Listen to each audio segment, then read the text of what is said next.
Morning. Welcome to Crash Course Real U.S. History for Tuesday, January 12th. I'm here at home with all my Shelties and my wife's cat. All right, we last left off with Andrew Jackson destroying the bank. Let's go to Roman numeral 3, Martin Van Buren or Martin Van Ruin. Maury. Martin Van Buren was the last sitting vice president to get elected until... That would be George H. Bush in 1988. Okay. Thank you, Maury. And by the way, sitting vice president means the current vice president. Doesn't literally mean sitting down in a chair. So right now, the sitting vice president is Joe Biden. All right, let's go to the election of 1836. Andrew Jackson decides not to seek a third term, even though he could win very easily. So... this will be, however, the fourth straight election where he's had major influence because obviously he's going to back up Martin Van Buren. The Whig Party, and that's Whig with an H in it, was started up merely because they hated Andrew Jackson. They're not named for the wig on your head. They're named for the Whigamores over in England. It was an anti-royalty party. They were against the king and queen. Since they called Andrew Jackson King Andrew, they decided to call themselves the Whigs. All right, now, Freddie. What did the Whigs do that was unusual in the election? They ran 3 men against Martin Van Buren. That's right, fill in that they ran 3 men against Van Buren.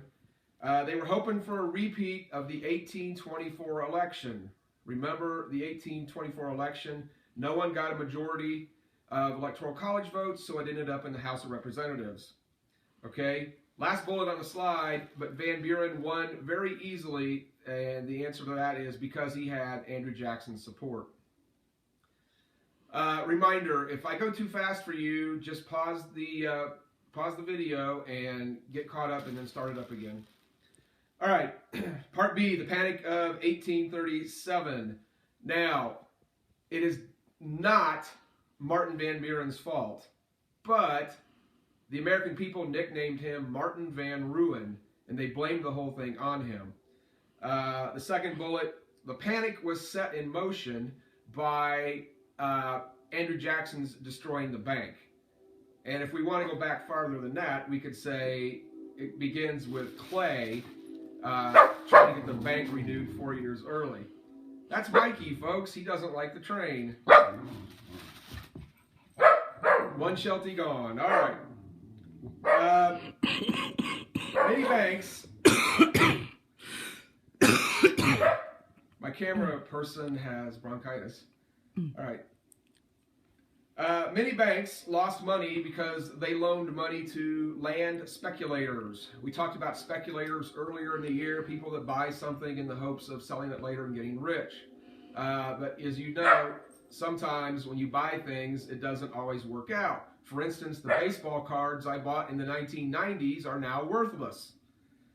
All right, the last bullet on the slide, 618 of 788 local banks went bankrupt. Okay? Now, John Green, of course, blamed Andrew Jackson for the whole thing on the economy, but you got to remember, did he tell all those bankers to make stupid loans? No, of course not. Once again, many people are responsible for the economy. Also note, Martin Van Buren basically did nothing about the economy because he believed in a laissez-faire policy when it came to the government interfering in the economy. All right, let's go to the next slide. Mikey's back. All right, Roman numeral 4 should be Harrison, and he is a Whig. And Part A, it's the election of 1840. Now, Maury, can you wake up long enough to tell us what the campaign slogan was for William Henry Harrison? That would be Tippecanoe and Tyler too. Yes, Tippecanoe and Tyler too. Tippecanoe refers to the Battle of Tippecanoe, and Tyler refers to his vice president, who also was a war hero. Next bullet, there were no issues, it was all image. There was absolutely no issue. It was just the Whigs trying to portray Harrison as a hero because that always worked for Jackson. So the Whigs are trying to repeat history. Third bullet, Harrison was promoted as a hero and common man. Fill in, hero and common man. And they claim he was born in a log cabin, which was a humongous lie. He was born in a mansion, okay? But they wanted to appeal to the common man, and Jackson was born in a log cabin, so they made up that lie about Harrison. Now, today, could any one of these candidates running for president make up a lie like that about their background? And obviously the answer is no, because the modern day press goes digging into your background, and they would find out very quickly that you had told a lie, and you would pretty much be washed up as a presidential candidate.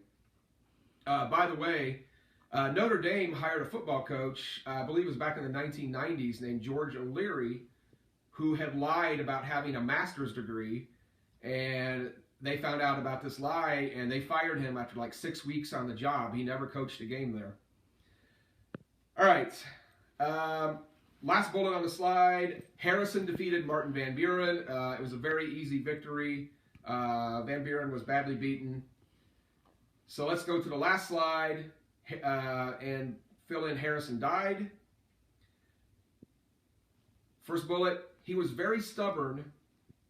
He didn't wear a coat or hat in a really bad cold day like today. Kind of reminds me of a lot of you 8th graders who come to school wearing shorts and a t-shirt and don't have a coat. But anyway, he gave his whole inauguration speech in the rain. 2 hours long, the longest inauguration speech ever. Last bullet. Freddie.